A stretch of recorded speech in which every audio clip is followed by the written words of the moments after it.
श्री राम, जय श्री राम, जय श्री राम।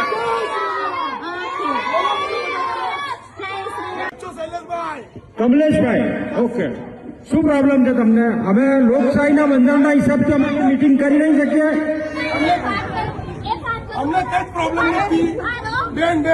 તમે અત્યારે વોટિંગ માંગવા આવ્યા, આ મારી ગલી છે, તમે અહીંયા આવ્યા, તમે ઇલેક્શન નું પેલું મીટિંગ રાખી, પણ તમે 5 વર્ષ ક્યાં હતા?